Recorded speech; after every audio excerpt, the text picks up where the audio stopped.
The Doobie Brothers formed in 1970 in San Jose, California. Born out of the chaotic late 60s Bay Area music scene, the band built upon rootsy acoustic rock and roll, making them an early favorite for the motorcycle bar crowd. In 1969, a drummer named John Hartman traveled to California from Falls Church, Virginia, fresh off his high school graduation. An avid follower of the band Moby Grape, he arrived in town hoping to meet his idol Skip Spence and possibly join him in a supposed band reunion. He had tracked down his number through somebody out of Columbia Records, and Spence had actually invited him to pack up his life and move to the West Coast.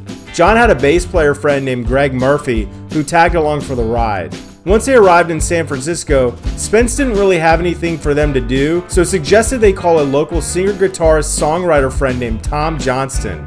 Once the guys connected musically, they began playing area bars. According to the band's website, they soon met singer-guitarist Pat Simmons, whose fingerstyle playing richly complemented Johnston's R&B strumming style, and the foundation for the Doobie Brothers was set. At the band's inception, Hartman was the sole drummer, but in 1971, the group added another drummer, Michael Hossack, and from then until 2016, the dual drummer setup would remain.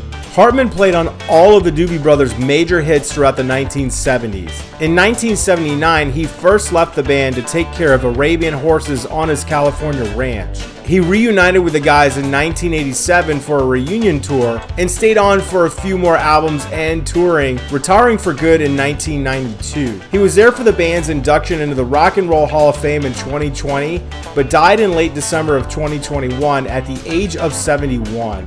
We are out front of another high school. This is the high school in Northern Virginia that John Hartman attended in the 1960s. It was called Jeb Stuart at the time, but was renamed a few years ago to Justice. All the schools in Fairfax County have undergone massive renovations in the past 30 years, so very little of this school would be recognizable to Hartman today. The school is set back among bucolic, tree-lined neighborhoods outside the hustle and bustle of Washington, D.C. The band's fourth studio album, What Were Once Vices Are Now Habits, features the stylized fonts from the school's newspaper, Raiders Digest. John discovered it on a return visit to his alma mater and suggested it to the rest of the band. Unfortunately, I haven't been able to track down a copy with that font, but here's an older version of the newspaper. I also haven't been able to uncover much of John Hartman's early life, where he grew up, hung out, etc. Thanks for watching this little Doobie Brothers retrospective. If you like this video, be sure to hit like and subscribe on your way out, and keep on rocking down the highway.